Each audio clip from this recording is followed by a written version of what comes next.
안녕하십니까. 신의균의 국방TV 시큐리티 뉴스입니다. 자, 오늘도 아주 중요한 이 우크라이나 전황 알아보도록 하겠습니다. 바흐무트, 정말 아주 오랫동안 전투가 벌어지고 있는 격전지인데, 이 바흐무트에서 러시아군의 공격 스타일이 또 변화했습니다. 어떤 식으로 변화를 했는지, 또 왜 이렇게 변화하고 있는지 알아보도록 하겠고요. 그리고 이제 우크라이나군은 방어에 성공할 수 있는지까지도 보도록 하겠습니다. 자, 이런 와중에 우크라이나군이 드디어 대반격 공세에 나서려는 것 같습니다. 헤르손 지역에서 엄청난 포격을 퍼부으면서 완전히 이 강 건너 교두보를 확장하고 있는데, 그 포격 지점이 많습니다. 어떤 전과를 올리고 있는지, 러시아군은 어떤 피해를 입고 있는지 보도록 하겠습니다. 신의균의 국방TV 구독, 알림, 좋아요 눌러주십시오. 전과를 먼저 보겠습니다. 병력은 640명의 러시아군이 죽었다 라고 우크라이나 총참모부가 발표를 했고, 전차는 4대 격파, 장갑차 11대 격파, 차량 8대 격파, 특수장비 7대 격파, 야포 14문 격파, 무인항공기 3대 격추 등의 전과가 있는데, 자, 어제하고 오늘 보면 굉장히 좀 이제 트렌드가 좀 바뀌고 있는 게 느껴지실 겁니다. 장비 전과가 많습니다. 어제 같은 경우에는 차량이 굉장히 많았죠. 20대가 넘는 차량을 격파를 했고, 오늘은 특수장비 격파가 많습니다. 이게 이제 헤르손 남쪽에서 포격을 퍼부으면서 그 지역에 있는 여러 가지 보급시설들, 통신기지, 전자전기지, 방공기지, 이런 것들을 깨부순 이런 전과가 지금 나오는 거고, 어제 같은 경우에 이제 보급부대 타격, 탄약차량 타격, 이런 것들이죠. 그리고 어제도 그렇고 오늘도 그렇고 야포, 포병에 대한 이 전과가 많습니다. 14문, 한 개 포병대대 날아간 거죠. 이런 식으로 좀 더 기계화 장비들의 타격 빈도가 높다라는 게 제가 좀 이따가 또 알려드릴 바흐무트 전쟁 스타일에 나오는 사항입니다. 자, 이런 전과가 있고, 전선 상황을 보면, 자, 뉴욕타임즈가 우크라이나의 5월 대반격, 이 남부전선의 주공이 유력하다. 이건 누구나 다 알고 있는, 다 예상하는 내용이죠. 그러나 이 뉴욕타임즈는 예비역 그 장성들, 이런 사람들을 이제 인터뷰를 해서 어디로 갈 거 같냐. 그래서 이제 주로 메리토프를 타겟으로 해서 자포리자를 주공으로 다들 지금 예상을 하고 있어요. 그렇게 얘기하는데, 그건 지극히 당연하다. 멜리토프를 탁 잘라버리면 이 서쪽의 헤르손, 동쪽의 도네츠크를 딱 그냥 갈라버리죠. 그래서 누가 봐도 멜리토프로 갈 것 같은데 어떻게 될 건지 보도록 하겠습니다. 자, 러시아 여당이 소득세를 13%에서 30%로 인상하려고 하다가 국민적인 반대에 부딪혀서 철회했다고 합니다. 이것도 최소 구간이라고 합니다. 소득세, 우리나라 같은 경우는 이 소득세 굉장히 돈을 많이 버시는 분들은 거의 절반에 가까운 소득세 내죠. 그렇지만 최소 구간, 소득세를 안 내는 구간도 많이 있습니다. 그런데 여기는 최소 구간을 13%에서 30%로 올린다. 아니, 최소 구간 버는 사람들 돈이 없어 죽겠는데 그걸 또 30% 내라고? 말이 안 되죠. 이렇게 되면 또 최대 구간 얼마나 늘어나겠습니까? 지금 재정적자에 시달리면서 전쟁 전비를 계속돼야 되니까 이런 짓까지 나오는데 도저히 안 된다. 왜? 또 내년에 대통령 선거가 있으니까 이건 안 된다 해가지고 철회를 했다고 합니다. 이만큼 러시아 정부가 지금 쪼달리는 상황이다 라는 상황이고요. 영국 국방장관은 우크라이나에 작전 중인 챌린저2 전차에 열화 우라늄 탄을 탑재해줬다. 그래서 지금 작전 중인 이 챌린저 전차 열화 우라늄 탄 가지고 있으니까 조심해. 이제 이런 이야기를 했고요. 우크라이나 특수전 사령관이 바흐무트 최전선을 직접 방문해서 격려를 했는데, 바로 이 사람입니다. 여기 얼굴이 드러난 이 사람인데, 빅토르 코렌코 준장이라는 사람인데요. 여기 가서 이렇게 이야기합니다. 여러분들은 훌륭하게 임무를 수행하고 있다. 저놈들이 아무리 때로 덤벼도 결국 양보다는 질이다. 이렇게 이야기하면서 우리 충분히 지켜낼 수 있다라고 이야기하는데, 자, 특수작전 사령관이 직접 바흐무트를 방문을 한 것으로 봐서 바흐무트를 대반격 공세까지는 지켜낼 것으로 판단이 됩니다. 그러지 않으면 이런 고위급 장성들이 계속할 이유가 없죠. 그래서 몇 주 전만 하더라도 바흐무트에서 빠져가지고 서쪽 지역의 고지대에서 방어선을 칠 것처럼 보였는데 이제는 아예 자신감을 가지고 바흐무트 일부를 그냥 지켜내면서 계속 모루로 쓴다. 망치와 모루 작전의 모루로 쓴다. 이 말이 되겠죠. 그런데 저놈들이 아무리 때로 덤벼도 저놈들은 지금 98 공수사단인데 거기도 뭐 준특수부대인데 아주 우습게 지금 보고 있는 상황 같습니다. 전 스웨덴 여성 국회의원인데 이 사람이 우크라이나 국제군단에 입대를 해서 지금 전투를 하고 있다라는 건데 작년까지 국회의원이었대요. 작년까지. 그런데 총선에 출마를 하지 않고 있다가 국제군단에 입대를 해서 하사로 입대를 해가지고 지금 진급해서 중사가 됐다고 하는데 이 여성입니다. 캐롤린 노든그립이라고 하는 1980년생 스웨덴 3인당 의원이라고 하는데 이 사람이 지금 이렇게 입대해서 하사로 입대해서 진급해서 중사로 지금 하고 있는데 보직이나 임무 또는 어디에서 주로 싸우고 있다 이런 건 전혀 알려지지 않고 그냥 이렇게만 홍보가 나왔습니다. 이게 이제 의원할 때의 모습이라고 합니다. 이야, 1980년생? 뭐 40대 중반, 초중반의 그런 여성인데 국회의원을 작년까지 했는데 여기 이렇게 가서 지금 싸우고 있는데 참 희한하기도 합니다. 아무튼 뭐 안전하게 무사히 전공을 많이 세우고 집으로 돌아가길 바랍니다. 젤렌스키 대통령이 러시아가 우크라이나 전역의 박물관 60개소 이상을 약탈하고 있다. 참 러시아가 나쁜 짓 많이 하네요. 그러니까 지금 이 남부 지역 4개 주를 이번 전쟁을 통해서 장악을 하고 있죠. 도네츠크, 루한스크, 자포리자, 헤르손, 그리고 그 이전에 크림반도. 여기에 있는 뭐 작은 박물관들도 요즘 많이 있지 않습니까? 그런 박물관의 박물들을 전부 지금 문화재를 전부 약탈하고 있다라는 건데 그게 60개소가 넘는다라는 건데 정말 참 이가 갈리는 상황입니다. 우크라이나 총리가 재건 사업 구상에 좀 진척이 있는데 어차피 완전히 그냥 다 갈아엎을 거기 때문에 소련의 잔재가 있는 이름들 이런 이름들조차도 그냥 바꿔버리겠다. 그래서 지금 5개 도시는 이름을 바꿀 것을 바꿀 이름도 정해놨다고 합니다. 그래서 소련의 잔재가 짙게 배어 있는 이름들은 도시 이름조차도 바꾼다. 이제는 완전히 소련, 러시아와 진짜로 결별한다. 라는 거예요. 자, 러시아가 헤르손 지역에서 박격포와 야포 포탄을 쏴서 무려 389발을 쏴가지고 민가에 발사했는데 정말 아무 의미 없이 인명피해는 아무것도 없었다고 합니다. 그럼 도대체 왜 쐈습니까? 여기다가 389발 같으면 이걸 적진지에다 쐈으면 그래도 진격을 저지한다든지 뭐 여러 가지 군사적인 효과라도 있을 텐데 민가에다가 아무도 없는 곳에 쏴서 어쩌겠다는 말입니까? 희한한 짓거리를 하고 있습니다. 러시아가 킬러급 잠수함을 진수했는데 그 진수에 앞서서 마리오폴이라는 함명으로 붙였다. 바로 이 잠수함인데요. 수중 배수량 3,100톤의 디젤 AIP 잠수함인데요. 킬러급 최신형입니다.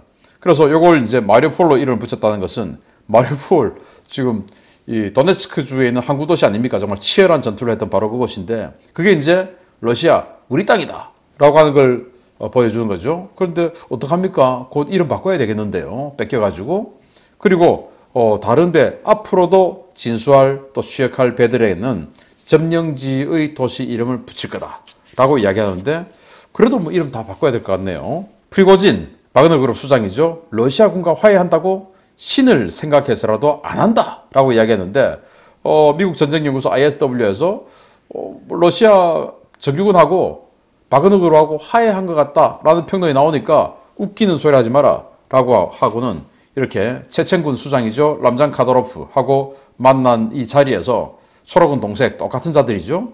여기서 이렇게 얘기합니다. 내가 국방부와 화해했다는 주장은 가짜다. 나는 신과의 우정을 생각해서라도 그놈들과 탄약을 나누지 않을 것이다.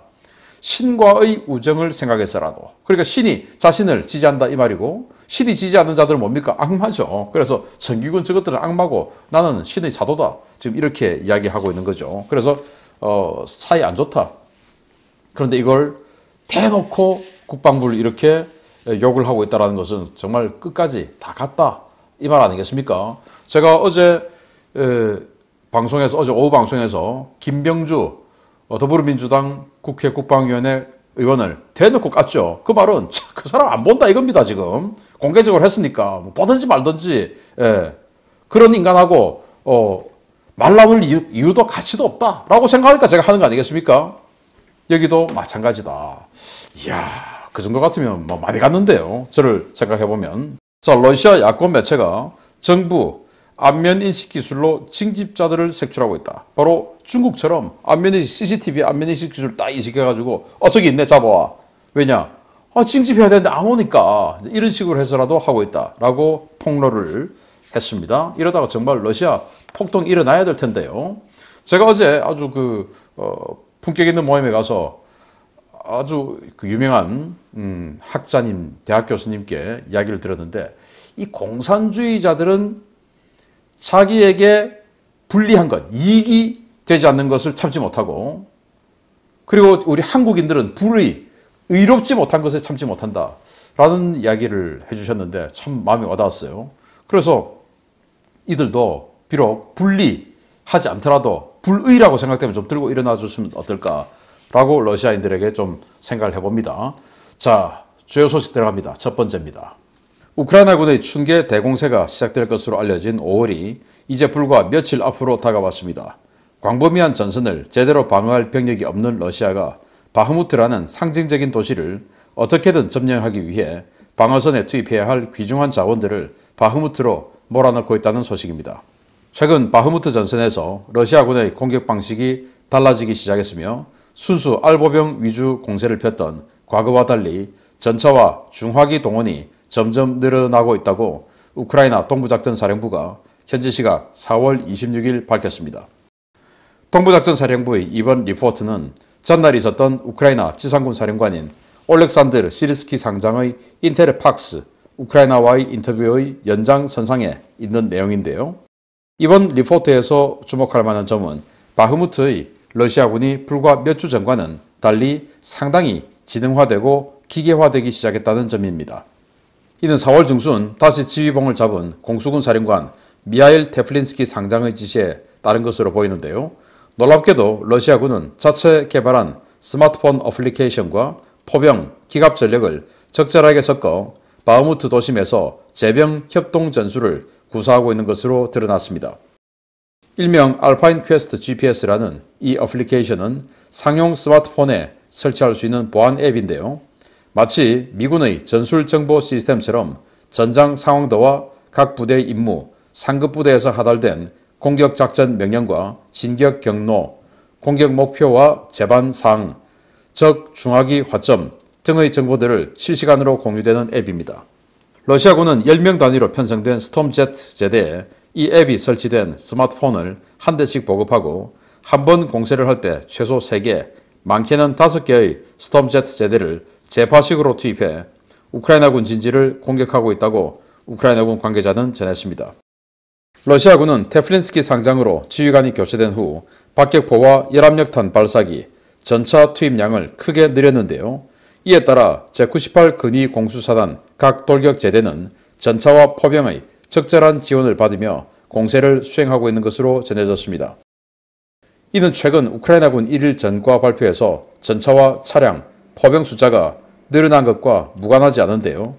러시아군의 새로운 공격 전술은 분명 알보병 돌격 전술보다는 진일보한 것이지만 이미 견고한 방어선이 구축된 우크라이나군 진지를 돌파하기에는 충격력이 부족해 2주 넘게 별다른 성과를 얻지 못하고 있습니다. 러시아는 전차와 포병까지 동원된 회심의 공격에도 우크라이나군 방어선이 유지되자 박격포와 로켓포를 이용해 우크라이나군 진지에 정체불명의 가스탄을 사용하고 있는데요. 해당 가스는 일반적으로 알려진 화학무기가 아닌 비지속성 가스이며 일시적인 호흡곤란 증상을 유발하는 것으로 알려졌습니다. 우크라이나군은 유리한 지형 조건에서 방어선을 유지하며 바흐무트 서쪽의 러시아군 장악지역의 집결지와 탄약고에 제이담-ER 항공 정밀 폭탄을 집중 투발하는 방식으로 러시아군 병력 소모를 늘려가고 있는데요. 제98 근위 공수사단마저 고갈되면 바흐무트, 솔레다르 방면이 무주공산으로 뚫리는 것이나 마찬가지인 러시아군, 도대체 무슨 생각으로 이런 무모한 공세를 계속하는지 모르겠습니다. 네, 바흐무트에 러시아군이 다시 중화기와 전차 장갑차를 집어넣고 있다라는 새로운 소식이 들어왔습니다. 자, 그러면서 그동안 줄구구식으로 야 저쪽으로 뛰어가봐 이렇게 했는데 이제 이런 앱을 통해서 여기 이제 스마트폰에 이렇게 이제 전장 상황이 지도가 구현되죠. 그러면서 이제 여기에 각 제대들 정찰팀들이 올려놓는 정보들, 상부에서 내려온 지시들, 그리고 상대 적이 이제 우크라이나군이니까 우크라이나군이 주로 운영하고 있는 화점들 이런 식으로 다 표시가 되는 이런 스마트폰 앱을 스톰제트 즉 10명에게 한 대씩 보급해줘서 뭔가 조금 네트워크 전 흉내라도 내게끔 이렇게 하고 이제 들어온다는 겁니다. 이게 공수군 사령관 테플린스키 상장이 복권된 이후에 지금 나오고 있는 뭔가 특징이라고 하고, 그러면서 전차, 장갑차, 열압력탄 토스원 같은 거, 브라티노, 그리고 이제 야포 포병 이런 지원도 원활하게 제법 이루어지고 있는데, 그러니까 포병이 많이 때리니까 대포병 사격이 날아가서 오늘도 14문의 러시아군 포병이 깨졌다라는 전과가 나오니까 많이 눈에 띄니까 많이 깨지는 겁니다. 자, 그래서 이런 것들까지 사용하고 있는 러시아군. 자, 그럼에도 불구하고 지금 이 우크라이나군이 방어하고 있는 이 곳은 2주 넘게 그대로 유지되고 있어요. 이 기찻길을 서쪽으로 해서 그대로 유지되고 있어요. 여기 보시면 빨간색은 러시아군 통제지역, 노란색은 우크라이나군 통제지역, 그리고 분홍색은 러시아군이 출몰하고 있는 지역. 이렇게 지금 이렇게 평가를 하고 있는데, 그래서 우크라이나군이 통제하고 있는 이 노란색 지역이 그대로 유지되고 있다. 그러면서 지금 JDAM-ER이라고 미군 항공폭탄입니다.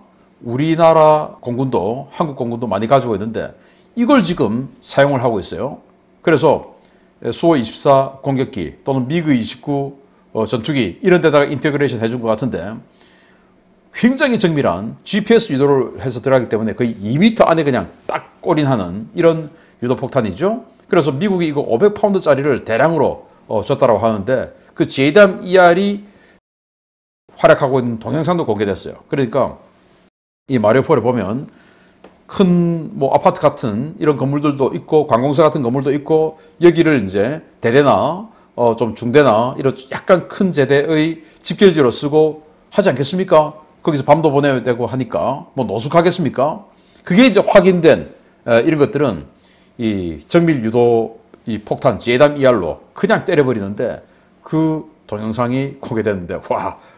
그래서 이 건물 안에 이 항공폭탄으로 인해서 죽은 러시아군은 이 지금 피해 평가가 되지 않아서 전과에 좀 나오지도 못해요. 나중에 그거 다 까봐야 하는 겁니다. 이 엄청난 화력 한번 보도록 하겠습니다. 자, 한번 보시겠습니다.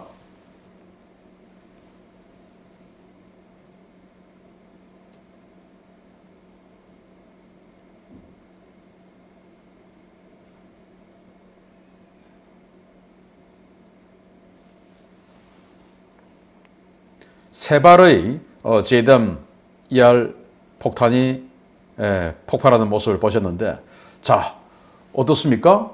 이런 엄청난 화력으로 이제 우크라이나군이 항공 폭격까지 하고 있으니까 바흐무트는 러시아군이 전차를 이제 동원하고 어떻게 공격 방식을 바꾼다 하더라도 계속 이 영역은 유지될 것이다 라고 생각이 되고요. 자, 두 번째 소식 들어갑니다. 헤르손입니다. 우크라이나군이 4월 18일 헤르손 지역 드네프르강 이남 지역 공세를 시작한 이후 처음으로 도하작전과 교두보 확장 사실을 공식 확인했습니다. 우크라이나군 남부작전사령부가 공식 브리핑을 갖고 언론과 오신트 소식통들에게 당부의 말을 전했다는 소식입니다. 우크라이나군은 최근 러시아가 불법으로 점령하고 있는 헤르손 지역 드네프르강 이남 일대에서 반격 작전을 개시했으며, 이 과정에서 매우 인상적인 전과를 거두고 있다고 우크라이나군 남부작전사령부가 현지 시각 4월 25일 밝혔습니다. 우크라이나 남부작전사령부 대변인을 맡고 있는 나탈리아 휴메뉴크 대령은 현재 우크라이나군의 반격 작전이 드네프르강 이남 지역에서 실시되고 있으며, 반격 부대는 강한 지역의 러시아군 자산들을 소탕하기 위해 공격을 계속하고 있다라고 밝혔습니다. 휴메뉴크 대령은 공격의 중점은 적의 포병 장비와 전차, 장갑차, 대공 방어 시스템에 맞춰져 있으며, 보병 부대가 이 작전을 수행 중이라며 러시아가 최근 강한 지역에서 민간인들을 대피시켰는데 덕분에 우크라이나군의 작전이 더욱 간단해지고 있다라고 평가했습니다. 쿠비네코 대령은 현지 매체들과의 인터뷰에서 현재 우리 병력이 강 주변의 러시아군을 효과적으로 소탕하고 있지만 우리는 이 작전이 크게 알려지지 않길 바란다 라며 조용히 일을 할 수 있도록 언론과 국민들이 도와주기 바란다 라며 작전 보완에 대한 당부의 말을 전했습니다. 그러나 우크라이나군의 드네프르강 이남 지역 공세는 그리 조용하게 진행되는 것 같지는 않습니다. 보병부대의 공격 이외에도 포병과 드론, 공군의 공습 강도가 점점 강해지고 있고 강 이남 지역의 러시아군 주둔지 여러 곳에서 피격이 보고되고 있기 때문입니다. 현지 시각으로 4월 25일 야간 우크라이나군은 헤르손시티 건너편에 있는 스라핀스크, 피시차니우카, 솔론치, 올라프리스탄, 노바주브리우카, 카르다신카 등의 정착촌에 곡사포와 다련장 로켓, 드론을 이용한 맹포격을 실시했습니다. 포격은 이 정착촌 곳곳에 숨어있는 러시아군 포병 장비들과 주둔지를 겨냥했는데요. 각 정착촌에 침투한 경보병 부대가 표적을 확인하고 화력을 유도하는 방식으로 이루어진 이번 포격에서 헤르손 일대 러시아군은 상당한 피해를 입은 것으로 전해졌습니다. 우크라이나군의 이러한 작전은 대규모 도하작전이나 상륙작전에 앞선 전형적인 사전 정지 작업인데요. 러시아군과 오신트 소식통들 사이에서는 이러한 움직임이 헤르손 지역에서의 대규모 공세 작전을 의미하는 것인지 아니면 타 전선의 러시아군을 헤르손 방향으로 유인하기 위한 양동작전인지 여부를 놓고 의견이 엇갈리고 있습니다. 현재 헤르손 지역은 러시아군의 병력이 거의 없는 상태여서 우크라이나군의 본격적인 공세가 시작될 경우 급속한 전선 붕괴가 예상되는 곳인데요. 5월을 앞두고 슬슬 예열 작업을 시작하고 있는 우크라이나군, 과연 추공 방향은 어디가 될지 관심이 모아지고 있습니다. 네, 남부작전사령부에서 공식 브리핑하고 있습니다. 이렇게 대변인이죠. 방송국하고 인터뷰를 하면서 우리 진짜로 이제 공세하고 있다 라고 이야기했는데, 여러분들 뭐 인천 상륙작전 이런 영화 보셨겠고 또 역사도 잘 알고 계시겠죠. 상륙작전 하기 전에 뭐 켈러 부대 이런 부대들이 들어가서 사전에 이제 적진지 타격하고 뭐 화점 정찰하고 다 하지 않습니까? 그 작전 지금 하고 있는 겁니다. 사전 정지 작업이죠. 그걸 하고 있는데, 자, 그런 작업 끝에 지금 이제 드네프르강 남쪽에 있는 삼각주 지역은 거의 대부분 우크라이나가 지금 확보를 하고 있고 그 남쪽으로 지금 세력을 확대하고 있는데, 어제 포격한 곳만 하더라도 얼마나 많은 곳에 했냐. 이 지역에 이런 식으로 여기 지금 사각형 검은색 박스, 여기가 이제 대규모 포격을 받은 곳이라고 해요. 아주 광범위하게. 여기가 이제 안토노스키 대교, 유일한 다리죠. 여기가 헤르손시, 그리고 이제 여기가 드네프르강 하류 지역부터 헤르손 바로 건너편까지 대규모로 광범위하게 포격이 진행되고 있다라는 것을 알 수가 있는 겁니다. 자, 그래서 이런 작전이 그러면 과연 헤르손이 주공이냐? 알 수가 없는 것이죠. 그래서 총사령관인 시리스키 상장이 바무트가 굉장히 중요하다.